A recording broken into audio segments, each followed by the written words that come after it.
December 7th, 2018, and it is 6:33 in the morning. Yes, we had audio problems again, but let's move on. Today in history for December 7th. December 7th, 1941, a date which will live in infamy. The United States of America was suddenly and deliberately attacked by naval and air forces of the Empire of Japan. And all of a sudden, see these planes dropping bombs in the distance, and then, of course, when they start coming to us, and you see the bombs start dropping around you, this is no drill. This is it. And the torpedo planes were making their runs on the battleship Row, and that was all on fire and exploding. All we could do is fight off the airplanes as it came by. The attack was launched at the very moment Japanese peace envoys in Washington sought to continue peace conversations with this country. The Arizona was on fire, still smoldering in flames. The West Virginia was sunk. The California, and here we were upside down. Such carnage that they had done to us. It was hard to believe that any country on earth could have done that to our battle fleet. No matter how long it may take us to overcome this premeditated invasion, the American people in their righteous might will win through to absolute victory.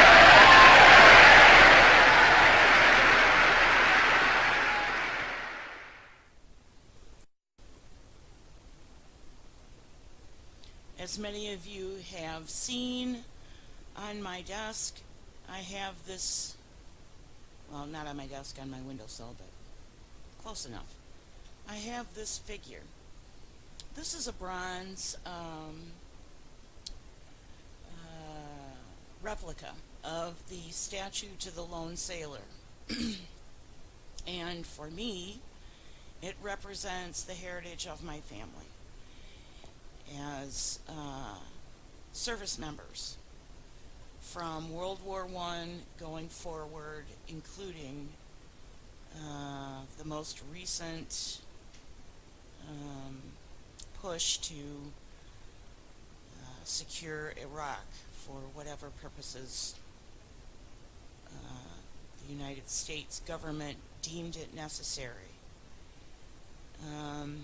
I would like nothing more than to spend the next 45 minutes or an hour telling you about my grandfather and my great uncles and my uncles and my son and their service. But we're not going to do that today. Instead, we're going to move on with Border Patrol, which is a concern, a serious concern. So to kick it off, we have statistics from Pew Research. This is a pretty good article. Excuse me.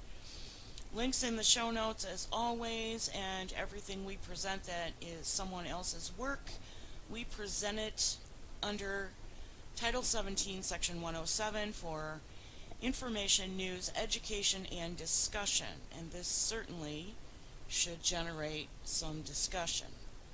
At least I hope it does. So from Pew Research, we have the question, where do immigrants come from? Mexico is the top origin country of the United States immigrant population in 2016.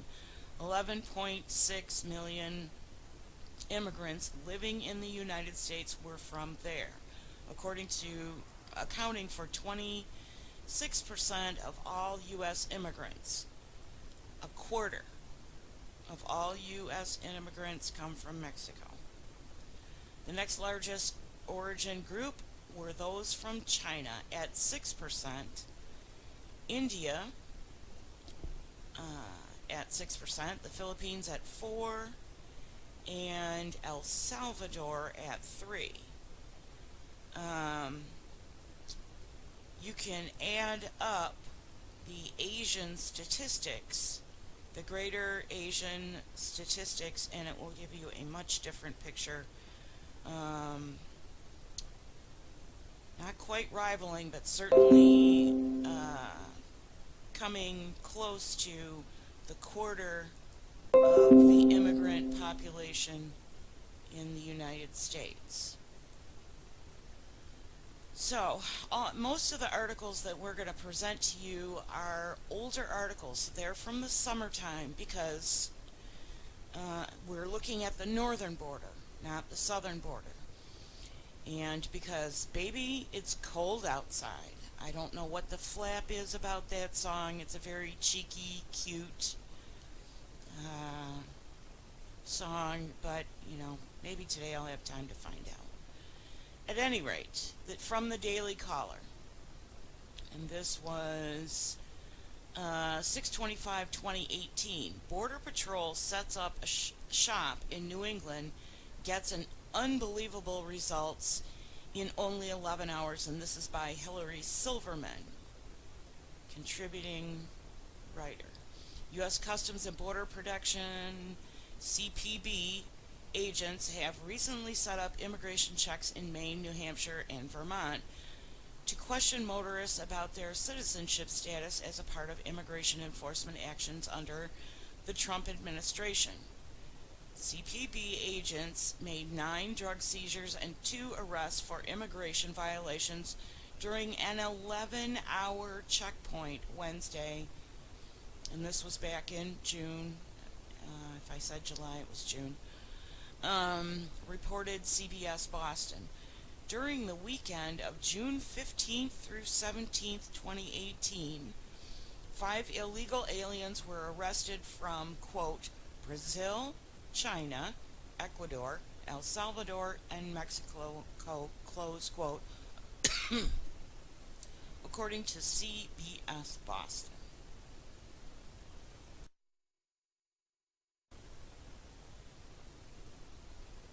The Supreme Court has affirmed that the CPB can conduct immigration checks that are a, quote, reasonable distance, close quote, of 100 air miles from the U.S. border and coastlines. Officers also have the ability to ask about their citizenship status, irrespective of any suspicion. Let's move on to the Burlington Free Press, which produced this on July 25th, 2018. Burlington is in Vermont. Illegal immigration, human smuggling at the northern border. Derby line. While the Trump administration fortifies the southern border, there's growing concern over the number of foreigners entering the country illegally across the porous northern border with Canada. People crossing the border between Vermont and Quebec have paid smugglers up to $4,000, usually payable when the immigrants reach their U.S. destination, according to the officials and court documents. Although the number of arrests is tiny compared with the southern border, the human smuggling is just as sophisticated. Quote, they are well organized, they have scouted the area, they have scouted us, close quote, said a U.S. Border Patrol agent Richard Ross. Basically, we are not dealing with the JV team. This is the varsity. And here is an undated surveillance photo where you can see in the wintertime those carpet shoes will do you no good whatsoever, because when you step your foot into snow, it leaves a print. Driving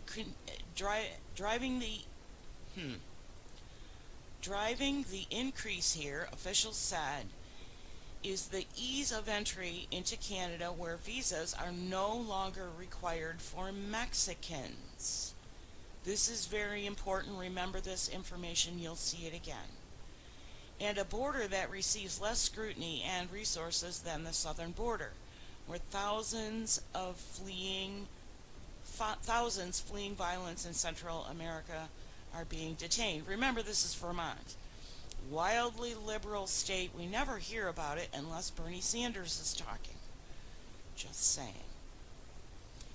In a sector that covers 300 miles of border with New York, Vermont, and New Hampshire, agents have apprehended 324 people who crossed illegally from Canada so far this fiscal year, compared with 165 in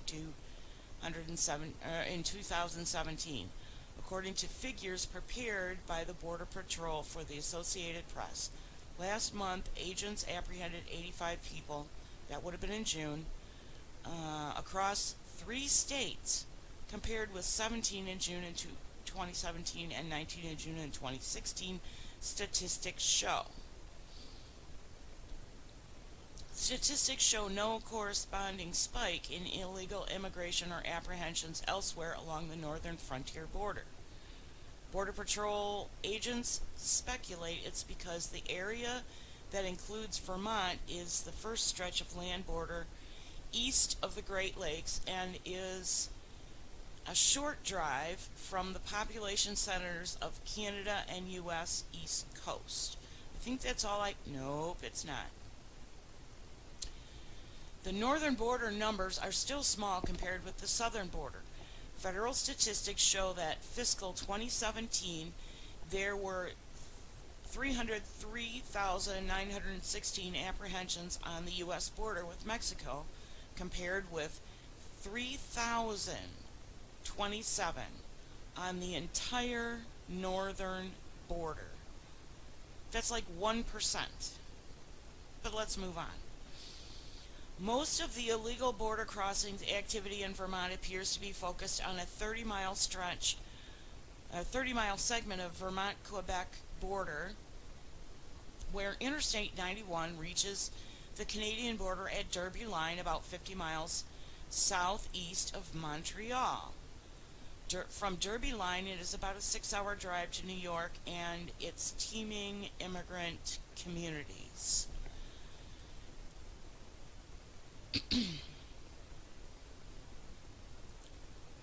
I would say that this is mind-boggling. I have never been to Derby Line, Vermont, but I have been all over the eastern seaboard, with few exceptions. So this does not shock me, as we are about to read. Guarding the border here is tricky because Derby Line and neighboring Quebec town of Stansted comprise one community, where homes and buildings happen to be bisected by an international border. Take a really good look at this picture. Canada. Library patrons from Quebec walk past a pillar and unimposing pots filled with petunias and other colorful flowers, which mark the border between the United States and Canada, as they freely cross the border into Derby Line from Stansted, Quebec, to visit the Haskell Library.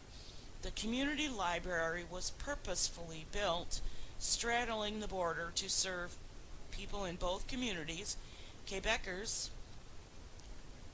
simply cross an international boundary marked outside the library by pots of petunias. And the photo credit is Charles Krupa for AP.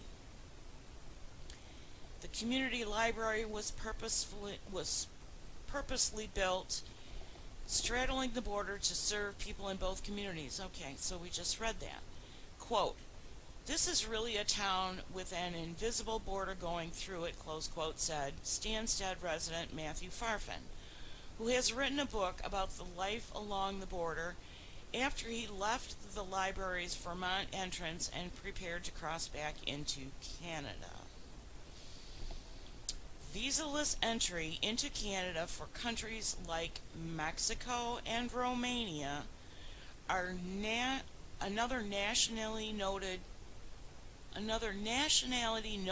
by Nolan and Border Patrol agents as contributing to a spike in apprehensions play a role by making the northern border more attractive for more people seeking to enter the U.S. illegally. Nolan said a plane ticket from Mexico City or to Montreal or to Toronto can cost less than $350. Why would you pay a coyote, whatever they're called, on the East Coast? They're probably not called coyotes, but I don't have any facts to back that up. Why would you pay a human trafficker $4,000 when you can jump on a plane? I don't know. Alright, let's move on. This information on the northern border, it comes from part 2 of the USBorderPatrol.com, and you will see right up here, this disclaimer says this site is maintained by supporters of the United States Border Patrol and is not an official government site. 1,000 agents cannot possibly watch 4,000 miles of U.S.-Canadian border. What makes it all even worse is that even U.S. Border Patrol agents need to sleep, so less than a third of the 1,000 are on duty at any one moment. The real number in secret, but a safe guess would be that fewer than 250 agents are on duty defending us from the dozens of known terrorist cells operating in Canada. And let me just point out that many of this 1,000 agents for the whole 4,000 miles are down on the southern border. Congress, step up. Fund that damn wall so we can have our border agents back, all 1,000 of them. Of the 22 U.S. Border Patrol sectors, only 7 are considered absolutely critical to a secure America. 7. Out of more than 6,000 miles of land border, 7 are critical. Detroit sector, for instance, is responsible for 804 miles of total wilderness between Michigan and Canada. The Detroit sector is home not just to wilderness, but to the city of Detroit, which has the largest Muslim population anywhere outside of the Middle East, with a Muslim population exceeding 150,000, and I'm going to say that is a lowball number.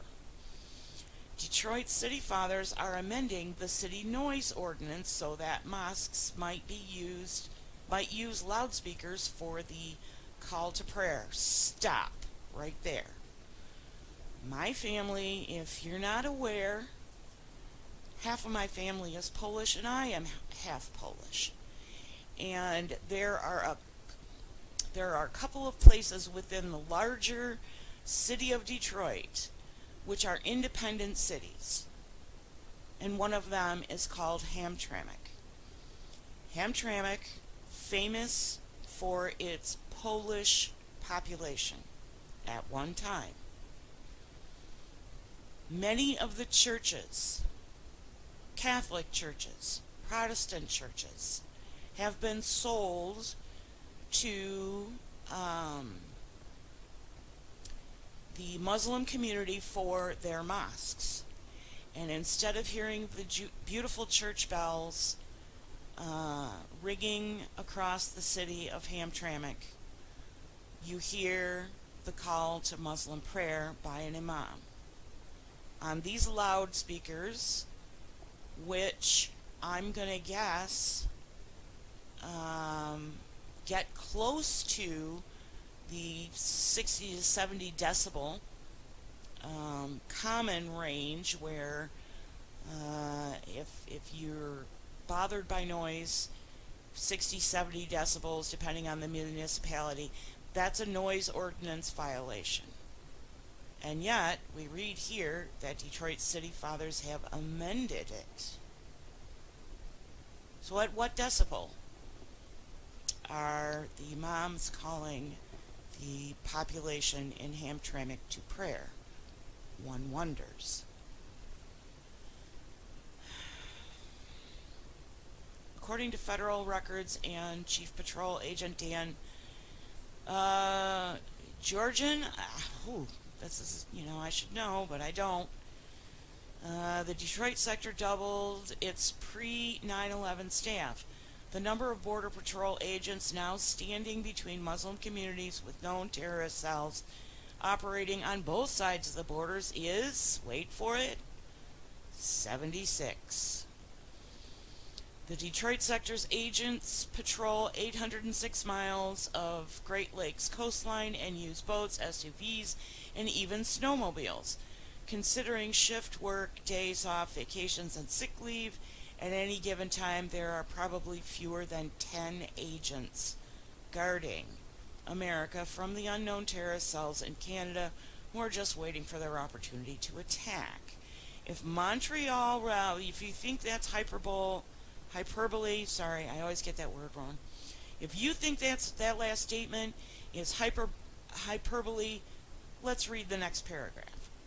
If a Montreal resident, Ahmed Rassam, the Algerian-born Al-Qaeda operative who was caught by vigilant U.S. border inspectors, had simply walked across the Canadian border through the woods near Detroit, his bombs would have brought untold death and destruction to his planned target, LAX, and possibly killed more than were killed on 9/11.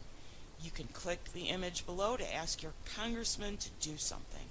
And that would be in Michigan, Senator Gary Peters, who serves on what committee, might you ask? Homeland Security. And Senator Debbie Stabenow, who Michigan is stuck with for another 6 years because, unfortunately, the well-qualified veteran John James was defeated. Shame on you, Michigan. That's all I have to say on that. Let's move on. Alright, just to lighten up the discussion a little bit, I want you to see an image of what one border crosser did in order to assist what American citizen did, to assist his friend, the illegal border crosser. You're not going to believe this. Yes, folks, your eyes are not deceiving you. I don't know why they bothered to black out the guy's eyes.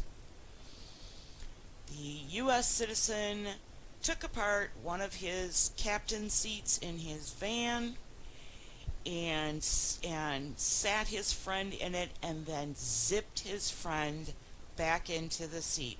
And presumably this might be a towel or some other piece of material. Presumably this was over the guy's head, or this might actually be the cover to zip the guy in. I don't know, but this is a real photo from real Border Patrol. Let's move on, shall we? And let me reset this so that we can go to the map. So, the story that we read about Derby Line in Vermont, that's this pin right here. But I want you to see where, I need to zoom in just a little bit so we can get some definition. Alright, I know this area up here. I've been here, and I've made a border crossing here more than once. This is the border town of Derby Line, Vermont, and this is actually the Haskell Free Library and Opera House that they were talking about in the article. And this is our borderline. Maine, you can walk from Maine to New Brunswick. You can walk and cross anywhere until you get to just south of Ottawa, I think. I have to zoom in again because you do have to cross. You do have to cross the river in here, right in here. But it's not a difficult cross.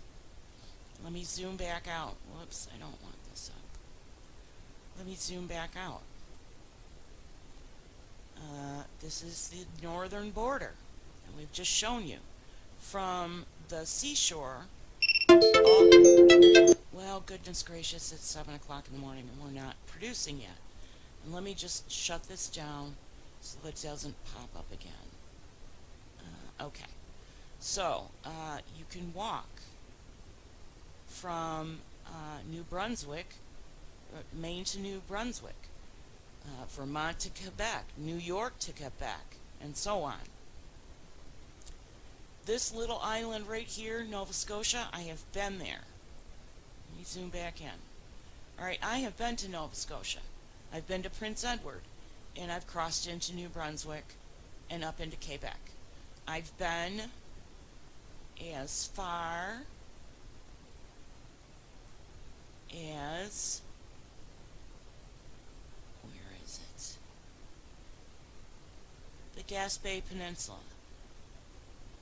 which is somewhere up in here. I don't see it marked on the map. We're not going to linger on it. But I've been up here by car. It's the most beautiful, stunning country. No words. And I'm not going to spend any more time on it. You can take a ferry from Bar Harbor, Maine, which is in somewhere in here, across this little waterway, and you can land in Nova Scotia. We traveled along the eastern seaboard all the way up to Halifax up in here. We did not go to Cape Breton Island, but we did travel this way.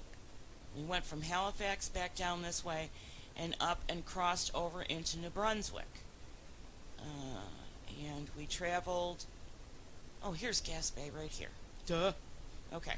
So we traveled all the way up here and then back down this outer beautiful highway and down back and came back through the Detroit. I think we crossed the Ambassador Bridge. I don't think we took the tunnel. So anyway, this is your northern border with its 7 critical checkpoints. 4,000 miles as opposed to roughly 2,000 miles. Let's move on. Border Patrol sectors. This is from the official CPB website. These are in alphabetical order, so you're going to have to imagine the map in your mind. The Blaine sector in Washington, the Buffalo sector in New York, the Detroit sector in Michigan, the Grand Forks sector in North Dakota, the Havre sector in Montana, the Holton sector in Maine, and I think there's 2 more. The Spokane sector in Washington, the Swanton sector in Vermont. Alright, I want to go back. Now, Michigan is responsible for 804 or 806. Apparently there's a 2-mile discrepancy. So that means Michigan is responsible, the Michigan sector is responsible for, if the Buffalo sector is here, I'm going to say Michigan is responsible for at least Toledo. All the way up here, Sault Ste. Marie up in here where you can cross, the Sioux Locks you can cross. And then we have all of Lake Superior up to Superior National Forest, Thunder Bay. And then we hit Minnesota. And we don't have another border responsibility until we get to North Dakota, up in here. So Michigan is responsible for at least to Superior National Forest, and perhaps North Dakota goes as far as International Falls and so forth up in here. But I don't know the exact number because I didn't bother to look it up, sorry. Alright, so let's return to the desk as we blow our time limit by 17 seconds.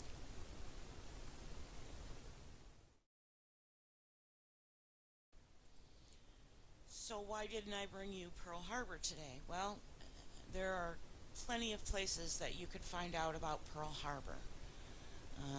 I suggest you start at the Pearl Harbor Memorial Site for information on the island of Hawaii.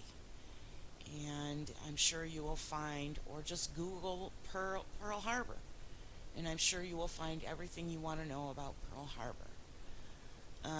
The reason I did bring you Northern Border is because yesterday I said I was going to, and also because I ran across yesterday an article written by a Canadian pleading with United States citizens. This person is from Ontario, if I remember correctly. If not in Ontario, then Quebec. So Ontario is the Detroit sector place where Canada meets the United States. Quebec is the New Hampshire, Vermont, and so on and so on and so on. You could include Pennsylvania and Ohio in there, even though they're separated by one of the 5 Great Lakes. Anyway, the northern border is a huge concern right now, as we've just read, and nobody's talking about it. And we need to talk about it because the Canadian Prime Minister, and this is the crux of what this Canadian citizen was pleading with United States citizens for support, in his article, or her article, that Canadian Prime Minister Justin Trudeau is about to sign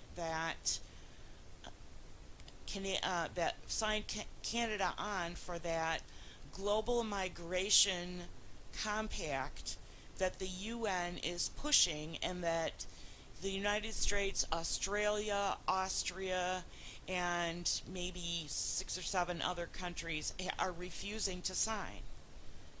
So thank you, President Trump, for keeping us out of that mess.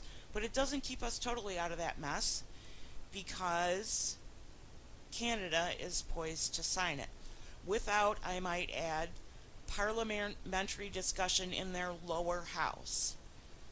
Trudeau is, pulling off a move not unlike an executive order, although it's a little bit different in Canada. So he's bypassing Parliament in Canada and is going to sign it in a couple of days, like 10th, 11th, 12th, depends on when they get done with all their machinations. And that's all we have for you this morning as we blow our time limit, as is customary here at Halieus Media. So I'm going to let you go. The tooth is not taken care of. Oh, no. You know what? I want to give a special shout out to one follower on YouTube and Twitter. You know who you are. Thank you so much for the follows and the shares and the critiques that you provide every so often whenever we bump into each other. I really appreciate your help. So, that being said, for the shepherd and I, have a fantastic day. I have no idea what it looks like because it's dark. But we want you to be blessed and we want you to have a